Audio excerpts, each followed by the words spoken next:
ನ್ಯೂಸ್ಗೆ ಸ್ವಾಗತ. ನಾನು ಸ್ಮಿತಾ. ಗುಬ್ಬಿ ತಾಲೂಕಿನ ಸಂಕಾಪುರದ ಬಳಿ ನಡೆಯುತ್ತಿರುವ ಹೇಮಾವತಿ ಎಕ್ಸ್‌ಪ್ರೆಸ್ ಕೆನಾಲ್ ಕಾಮಗಾರಿಯ ಸ್ಥಳಕ್ಕೆ ಸಂಸದ ಹಾಗೂ ಕೇಂದ್ರ ಸಚಿವ ವಿ ಸೋಮಣ್ಣ ಅವರು ಭೇಟಿ ನೀಡಿ ಅವೈಜ್ಞಾನಿಕ ಯೋಜನೆಯ ಎಂದು ಸರ್ಕಾರದ ವಿರುದ್ಧ ಕಿಡಿಕಾರಿದ್ದಾರೆ. ಹೇಮಾವತಿ ಹೋರಾಟಗಾರರು ಹಾಗೂ ಅಧಿಕಾರಿಗಳ ಜೊತೆ ಸಭೆ ಬಳಿಕ ಕೇಂದ್ರ ಸಚಿವ ವಿ ಸೋಮಣ್ಣ ಮಾಧ್ಯಮಗಳೊಂದಿಗೆ ಮಾತನಾಡಿ, ಮುಖ್ಯಮಂತ್ರಿಗಳು, ಉಪಮುಖ್ಯಮಂತ್ರಿಗಳು, ಜಿಲ್ಲಾ ಉಸ್ತುವಾರಿ ಸಚಿವರು ತಾಂತ್ರಿಕವಾಗಿ ಇದನ್ನು ಸರಿಪಡಿಸದೆ ಹೋದರೆ ಮುಂದಿನ ದಿನಗಳಲ್ಲಿ ಏನಾಗುತ್ತದೆಯೋ ಅದಕ್ಕೆ ಅವರೇ ನೇರ ಹೊಣೆಯಾಗುತ್ತಾರೆ. ಅದಕ್ಕೂ ಮುನ್ನ ಅವರು ಬಂದು ನೋಡಿದರೆ ಸರಿ ಹೋಗುತ್ತೆ. ಇದು ಅವೈಜ್ಞಾನಿಕವಾಗಿ ಮಾಡಿರುವಂತಹ ಯೋಜನೆ. ಈ ಯೋಜನೆಯನ್ನು ಸ್ಥಗಿತಗೊಳಿಸಬೇಕು. ಈಗಾಗಲೇ ಅಧಿಕಾರಿಗಳಿಗೆ ಹೇಳಿದ್ದೇನೆ. ಮುಖ್ಯಮಂತ್ರಿಗಳು, ಉಪಮುಖ್ಯಮಂತ್ರಿಗಳ ಜೊತೆ ದೂರವಾಣಿ ಮೂಲಕ ಮಾತಾಡ್ತೀನಿ. ಅವರ ಜೊತೆ ನೇರವಾಗಿ ಹೋಗಿ ಮಾತನಾಡ್ತೀನಿ. ಪತ್ರ ಕೂಡ ಬರೀತೀನಿ. ಈ ಯೋಜನೆ ನಿಲ್ಲಿಸಿ ಅಂತ ಹೇಳ್ತೀನಿ ಅಂತ ತಿಳಿಸಿದ್ರು. ಮುಖ್ಯಮಂತ್ರಿಗಳು ಮತ್ತು ಉಪಮುಖ್ಯಮಂತ್ರಿಗಳು, ಜಿಲ್ಲಾ ಉಸ್ತುವಾರಿ ಮಂತ್ರಿಗಳು ತಾಂತ್ರಿಕವಾಗಿ ಇದನ್ನ ಸರಿಪಡಿಸದೆ ಹೋದ್ರೆ ಮುಂದಿನ ದಿನಗಳಲ್ಲಿ ಏನೋ ಒಂದೊಂದು ಹೆಚ್ಚಾಗಿ ನನಗನ್ನಿಸಿದೆ ಅವ್ರು ಬಂದು ನೋಡಿದ್ರೆ ಇವು ಕೂಡ ಸರಿ ಹೋಗ್ತಾರೆ. ನನಗೂ ಕೂಡ ಒಂದು ಭಾವನೆ ಇತ್ತು. ಇದು ಅವೈಜ್ಞಾನಿಕವಾಗಿ ಮಾಡಿರ್ತಕ್ಕಂಥ ಒಂದು ಯೋಜನೆ. ಈ ಅವೈಜ್ಞಾನಿಕ ಯೋಜನೆಯಿಂದ ಅವ್ರ ಮನಸ್ಸನ್ನ ಗೆಲ್ಲಬೇಕಾಗಿತ್ತು. ಯಾರು ಗೆದ್ದಿಲ್ಲೋ ಯಾರು ಸೋತಿಲ್ಲೋ ನನಗೆ ಗೊತ್ತಿಲ್ಲ. ಈ ಅವೈಜ್ಞಾನಿಕವಾಗಿರ್ತಕ್ಕಂಥ ಈ ಒಂದು ಯೋಜನೆ ಏನಿದೆ ಇದನ್ನ ಸ್ಥಗಿತಗೊಳಿಸಬೇಕು. ಅದಕ್ಕೆ ಈಗಾಗಲೇ ಅಧಿಕಾರಿಗಳು ಹೇಳಿದ್ದೀನಿ. ಅವರು ಅದರಂತೆ ನಡ್ಕೋತಾರೆ. ಮುಖ್ಯಮಂತ್ರಿಗಳಿಗೆ ಮತ್ತು ಉಪಮುಖ್ಯಮಂತ್ರಿಗಳಿಗೆ ಮತ್ತೆ ನಾನು ದೂರವಾಣಿ ಮಾತಾಡ್ತೀನಿ. ನಾನೇ ಸ್ವತಃ ಹೋಗ್ತೀನಿ, ಪತ್ರನೂ ಬರೀತೀನಿ, ದಿನಾಂಕನೂ ನಿಗದಿ ಮಾಡ್ತೀನಿ. ಇದನ್ನ ವಿಸ್ತೃತವಾಗಿ ಚರ್ಚೆ ಮಾಡಿ ಇದಕ್ಕೊಂದು ಅಂಕಿತವನ್ನು ಆಡ್ತಕ್ಕಂಥ ಕೆಲಸವನ್ನು ಮಾಡ್ತೀವಿ. ಒಂದು ನಿಮಿಷ, ಕೆಲವು ತಾಂತ್ರಿಕವಾಗಿ ತಪ್ಪುಗಳಾಗಿದೆ.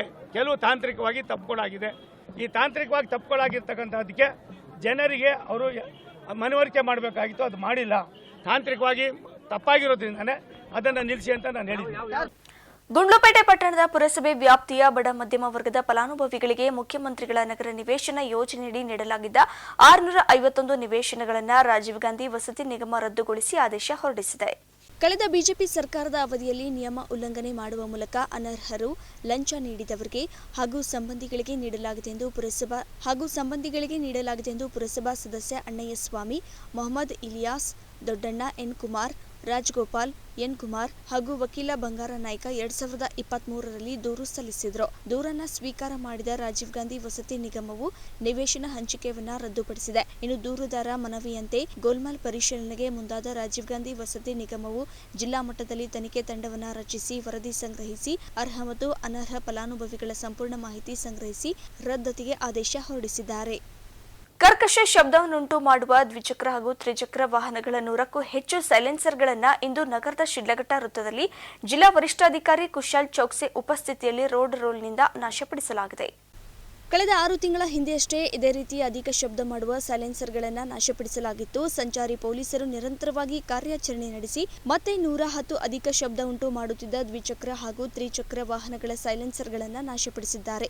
ಇದೇ ಸಂದರ್ಭದಲ್ಲಿ ಮಾತನಾಡಿದ ಜಿಲ್ಲಾ ವರಿಷ್ಠಾಧಿಕಾರಿ ಕುಶಾಲ್ ಚೌಕ್ಸೆ, ಸಂಚಾರಿ ನಿಯಮಗಳನ್ನು ಗಾಳಿಗೆ ತೋರುತ್ತಿರುವ ವಾಹನ ಸವಾರರ ವಿರುದ್ಧ ಸಂಚಾರಿ ಪೊಲೀಸರು ಉತ್ತಮ ಕಾರ್ಯಾಚರಣೆ ನಡೆಸುತ್ತಿದ್ದಾರೆ ಎಂದು ಸಂಚಾರಿ ಪೊಲೀಸರ ಬಗ್ಗೆ ಮೆಚ್ಚುಗೆ ವ್ಯಕ್ತಪಡಿಸಿದರು.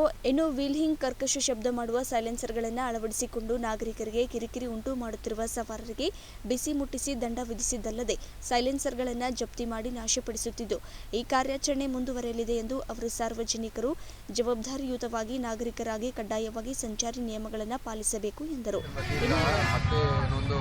110 ಮಾಡಿಫೈಡ್ ಸೈಲೆನ್ಸರ್ಸ್ಗೆ ಡಿಸ್ಟ್ರಾಯ್ ಮಾಡಿದ್ದೀವಿ ರೋಡ್ ರೋಲರಿಂದ. ಲಾಸ್ಟ್ 6-7 ಮಂತ್ಸ್ ಹಿಂದೆ ಕೂಡ ನಾವು ಮಾಡಿದ್ದೀವಿ ಇದೇ ಪ್ಲೇಸಲ್ಲಿ. ಇದನ್ನು ಮತ್ತೆ ಕಂಟಿನ್ಯೂ ಮಾಡಿಕೊಂಡು ಇವತ್ತು ಕೂಡ ನಾವು ಈ ಥರ ಮಾಡಿದ್ದೀವಿ. ನಮ್ಮ ಟ್ರಾಫಿಕ್ ಸ್ಟೇಷನ್ ಇರೋರು ಕೂಡ ಚೆನ್ನಾಗಿ ಕೆಲಸ ಮಾಡ್ತಾ ಇದ್ದಾರೆ. ಈಗ ನಮ್ಮಲ್ಲಿ ಈಶಾ ಫೌಂಡೇಶನ್ ಇದೆ. ಈ ಕಾರಣವಾಗಿ ಟ್ರಾಫಿಕ್ ಸ್ವಲ್ಪ ಜಾಸ್ತಿ ಆಗಿದೆ. ಬಟ್ ಸರಿಯಾಗಿ ಥರ ಮೇಂಟೈನ್ ಮಾಡ್ತಾ ಇದ್ದಾರೆ. ಮತ್ತು ಬ್ಲ್ಯಾಕ್ ಫಿಲ್ಮ್ ಆಗಲಿ, ಮಾಡಿಫೈಡ್ ಸೈಲೆನ್ಸರ್ ಆಗಲಿ, ಇವರ ಮೇಲೆ ರೇಂಜ್ ಡ್ರೈವಿಂಗ್ ಆಗಲಿ, ವೀಲಿಂಗ್ ಆಗಲಿ, ಇವರ ಮೇಲೆ ಕಠಿಣ ಕ್ರಮ ತಗೊಳ್ತಾ ಇದ್ದಾರೆ. ಈ ವರ್ಷ ಆಲ್ರೆಡಿ 6 ತಿಂಗಳಲ್ಲಿ 10,000 ಕೇಸಸ್ ಆಲ್ರೆಡಿ ರಿಜಿಸ್ಟರ್ ಮಾಡ್ಕೊಂಡಿದ್ದಾರೆ ಟ್ರಾಫಿಕ್ಕು. ಮತ್ತು 50 lakhs around 50 lakhs fine already collection ಆಗಿದೆ ಟ್ರಾಫಿಕ್ದು. ಸೊ ಅದೇ ಥರ ಕಂಟಿನ್ಯೂ ಮಾಡ್ತೀವಿ. ಮತ್ತು ಪಬ್ಲಿಕ್ಗೂ ಕೂಡ ನಮಗೆ ಸಹಕಾರ ಬೇಕು. ಪಬ್ಲಿಕ್ಕಿಂದ ಕೂಡ ಅದೇ ರಿಕ್ವೆಸ್ಟ್ ಬೇಕು, ಎಲ್ಲರೂ ಟ್ರಾಫಿಕ್ ರೂಲ್ಸ್ಗೆ ದಯವಿಟ್ಟು ಫಾಲೋ ಮಾಡಿ. ಸೊ ಎಲ್ಲ ಆಕ್ಸಿಡೆಂಟ್ಸ್ ವಗैरह ಜಾಸ್ತಿ ಆಗ್ತದೆ. ಇನ್ನು ಈ ವೇಳೆ ಸಂಚಾರಿ ಪೊಲೀಸ್ ಅಧಿಕಾರಿ ನಾಗರಾಜ್ ಹಾಗೂ ಇತರರು ಉಪಸ್ಥಿತರಿದ್ದರು. ಎನ್ ಸತೀಶ್, ಅಮೋಕ್ ಟಿವಿ, ಚಿಕ್ಕಬಳ್ಳಾಪುರ. ಚಾಮರಾಜನಗರ ಜಿಲ್ಲೆಯ ಬಿಳಿಗಿರಿ ರಂಗನಾಥ ಹುಲಿ ಸಂರಕ್ಷಿತ ಪ್ರದೇಶದ ಬೇಡಗುಳಿ ಸಮೀಪದ ರಾಮಯ್ಯನಪೋಡಿನ ನಿವಾಸಿ ರವಿ ಅವರ ಮೇಲೆ 9 ವರ್ಷದ ಹೆಣ್ಣು ಹುಲಿ ದಾಳಿ ನಡೆಸಿದ ಪರಿಣಾಮ ತೀವ್ರ ಸ್ವರೂಪದ ಗಾಯಗೊಂಡಿದ್ದು ಅವರನ್ನು ಚಾಮರಾಜನಗರ ಸಿಮ್ಸ್ ಆಸ್ಪತ್ರೆಗೆ ದಾಖಲು ಮಾಡಲಾಗಿದೆ. ಮಂಗಳವಾರ ಬೆಳಗ್ಗೆ ಬಹಿರ್ದೆಸೆಗೆ ತೆರಳಿದ್ದ ರಂಗಮ್ಮಳ ಮೇಲೆ ಅದೇ ಹುಲಿ ದಾಳಿ ನಡೆಸಿದ ಪರಿಣಾಮ ರಂಗಮ್ಮ ಸಾವನ್ನಪ್ಪಿದ್ದಾರೆ. ಇಲಾಖೆಯ ಮೇಲಾಧಿಕಾರಿಗಳ ಸೂಚನೆಯ ಮೇರೆಗೆ 80 ಮಂದಿ ಸಿಬ್ಬಂದಿಗಳ ಸಹಕಾರದೊಂದಿಗೆ ಭೀಮಾ, ಗಜೇಂದ್ರ, ಶ್ರೀಕಂಠ ಹಾಗೂ ಮತ್ತೊಂದು ಸಾಕಣೆ ಸೇರಿದಂತೆ 4 ಆನೆಗಳಿಂದ ಕಾರ್ಯಾಚರಣೆ ನಡೆಸಿ ಬೇಡಗುಳಿಯಿಂದ ಅರ್ಧ ಕಿಲೋಮೀಟರ್ ಅಂತರದಲ್ಲಿ ಹೆಣ್ಣು ಹುಲಿಯನ್ನ ಸೆರೆಹಿಡಿಯಲಾಗಿದೆ. ಹುಲಿ ದಾಳಿಯಿಂದ ಕಂಗಾಲಾಗಿರುವ ಕುಟುಂಬಗಳಿಗೆ ಆತ್ಮಸ್ಥೈರ್ಯ ತುಂಬಲು ಹಾಗೂ ಅವರು ವಾಸ ಮಾಡುವ ಕಡೆ ಇಲಾಖೆಯ ಸಿಬ್ಬಂದಿಗಳ ಗಸ್ತು ಕಾರ್ಯ ಹೆಚ್ಚಿಸಲಾಗುವುದು ಎಂದು ಅರಣ್ಯ ಇಲಾಖೆಯ ಚಾಮರಾಜನಗರ ವೃತ್ತದ ಮುಖ್ಯ ಅರಣ್ಯ ಸಂರಕ್ಷಣಾಧಿಕಾರಿ ಟಿ ಹಿರಲಾಲ್ ತಿಳಿಸಿದರು. ಇನ್ನು ಹುಲಿ ದಾಳಿಯಿಂದಾಗಿ ಮೃತಪಟ್ಟ ರಂಗಮ್ಮ ಅವರ ಕುಟುಂಬಸ್ಥರಿಗೆ ಇಲಾಖೆಯಿಂದ ಪರಿಹಾರ ಮತ್ತು ಆಸ್ಪತ್ರೆಯಲ್ಲಿ ಚಿಕಿತ್ಸೆ ಪಡೆಯುತ್ತಿರುವ ರವಿ ಅವರಿಗೆ ಚಿಕಿತ್ಸಾ ವೆಚ್ಚವನ್ನು ಇಲಾಖೆಯಿಂದಲೇ ಭರಿಸಲಾಗುತ್ತಿದೆ ಎಂದರು. ಚಿಂತಾಮಣಿ ತಾಲೂಕಿನ ಕೈವಾರ ಹೋಬಳಿಯ ಗುಟ್ಟಹಳ್ಳಿ ಗ್ರಾಮದಲ್ಲಿ ಕುಡಿದ ಅಮಲಿನಲ್ಲಿ ವೃದ್ಧೆಗೆ ಕಾಲು ಮುರಿದು ಹಲ್ಲೆ ಮಾಡಿರುವ ಘಟನೆ ನಡೆದಿದೆ. ಮಾಧ್ಯಮದ ಮುಂದೆ ವೃದ್ಧೆಯ ಸಂಬಂಧಿಕರು ಮಾತನಾಡಿ, ನಮ್ಮ ಅತ್ತೆಯಾದ ಗಂಗಮ್ಮ ಬೀಗರ ಶವ ಸಂಸ್ಕಾರಕ್ಕಾಗಿ ಗುಟ್ಟಹಳ್ಳಿ ಗ್ರಾಮಕ್ಕೆ ಬಂದಿದ್ರು. ಈ ಕಾರ್ಯ ಮುಗಿದ ಮೇಲೆ ಮನೆಗೆ ಬಂದು ಎಲ್ಲರೂ ಕುಳಿತುಕೊಂಡು ಮುಂದಿನ ಕಾರ್ಯಗಳ ಬಗ್ಗೆ ಮಾತನಾಡಿಕೊಳ್ಳುವಾಗ ಪಕ್ಕದಲ್ಲೇ ಇದ್ದ ಚಂದ್ರಶೇಖರ್ ಎಂಬುವರು ನಮ್ಮ ಅತ್ತೆಯರನ್ನ ಅವಾಚ್ಯ ಶಬ್ದಗಳಿಂದ ನಿಂದಿಸಿ ಪಕ್ಕದಲ್ಲಿಯೇ ಬಿದ್ದಿದ್ದ ದೊಣ್ಣೆಯಿಂದ ಹಲ್ಲೆ ಮಾಡಿ ತಕ್ಷಣ ಬಿದ್ದ ನಮ್ಮ ಅತ್ತೆಗೆ ಬಲಗಾಲಿನ ಮೂಳೆ ಮುರಿದಿದೆ. ನಾವು ತಕ್ಷಣ ಅವರನ್ನ ಚಿಂತಾಮಣಿ ಸಾರ್ವಜನಿಕ ಆಸ್ಪತ್ರೆಗೆ ಕರೆದೊಯ್ದು ಚಿಕಿತ್ಸೆಯನ್ನು ಕೊಡಿಸಿ ಹೆಚ್ಚಿನ ಚಿಕಿತ್ಸೆಗಾಗಿ ಬೆಂಗಳೂರು ಆಸ್ಪತ್ರೆಯಲ್ಲಿ ಚಿಕಿತ್ಸೆ ಕೊಡಿಸಿದ್ವಿ. ಇನ್ನು ಸ್ಕ್ಯಾನಿಂಗ್ ಮಾಡಿದಾಗ ಬಲಗಾಲ ಮೂಳೆ ಮುರಿದಿದೆ ಅಂತ ವೈದ್ಯರು ತಿಳಿಸಿದ್ರು. ಇವರು ಬಳೆ ವ್ಯಾಪಾರ ಮಾಡುತ್ತಿದ್ರು. ಆದರೆ ಇವಾಗ ಜೀವನ ಮಾಡುವುದಕ್ಕೆ ಕಷ್ಟಕರವಾಗಿದ್ದು ಅದರಿಂದ ನಮ್ಮ ಅತ್ತೆಗೆ ಕಾನೂನು ರೀತಿಯ ನ್ಯಾಯ ದೊರಕಿಸಿಕೊಡಬೇಕೆಂದು ಮನವಿ ಮಾಡಿಕೊಳ್ಳುತ್ತಿದ್ದೇವೆ ಎಂದು ತಿಳಿಸಿದರು. ವೆಂಕಟಚಲಪತಿ, ಅಮೋಕ್ ಟಿವಿ, ಚಿಂತಾಮಣಿ. ಇವರು ಮಾವತ್ತಿರೋದಿದ್ರು, ಅದಕ್ಕೆ ಅವರು ಮಣ್ಣಿನ ಅಂತ ಹೋಗ್ಬಿಟ್ಟು ಮಣ್ಣು ಹಾಕ್ಬಿಟ್ಟು ಬಂದ ಮೇಲೆ ಮನೆ ಹತ್ರ ಗಲಾಟೆ ಮಾಡಿ ಕುಡಿದ್ಬಿಟ್ಟು ಸ್ವಲ್ಪ ಬಂದುಬಿಟ್ಟು ಮನೆ ಹತ್ರ ಗಲಾಟೆ ಮಾಡಿ ಕ್ಯಾತೆ ತೆಗೆದು ಆಮೇಲೆ ಕಲ್ಲುಗಳಲ್ಲಿ ಮತ್ತು ದೊಣ್ಣೆನಲ್ಲಿ ಹೊಡೆದ್ಬಿಟ್ಟು ಮತ್ತು ಹಾಕ್ಬಿಟ್ಟು ಇದರಲ್ಲಿ ದೊಬ್ಬಿಟ್ಟಿದ್ದಾರೆ ಸರ್, ಕೋಣೆಯಲ್ಲಿ ದೊಬ್ಬಿಟ್ಟು ಅಲ್ಲೇ ಮಾಡಿಬಿಟ್ಟು ಸೀರೆ ಎಲ್ಲ ಬಿಚ್ಚಿಬಿಟ್ಟು ಹೊಡೆದಿದ್ದಾನೆ. ಈ ಥರ ಎಲ್ಲ ಮಾಡಿದ್ದಾರೆ.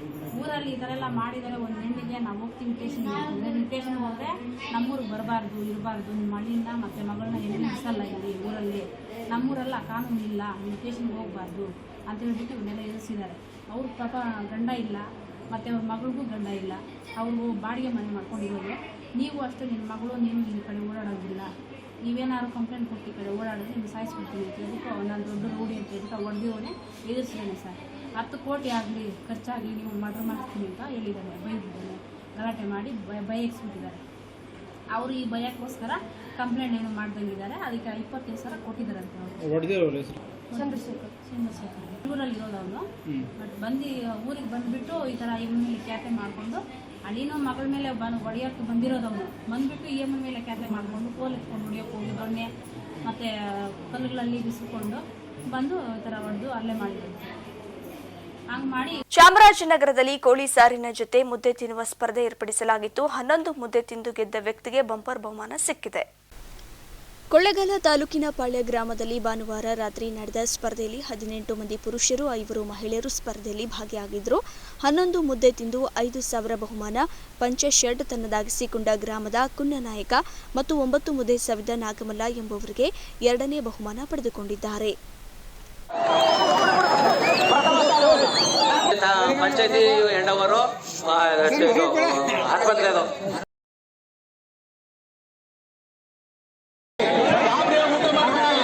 ಎಷ್ಟಾಗತ್ತೆ ಅಷ್ಟು ಮಾಡಿ ಸಾಕು.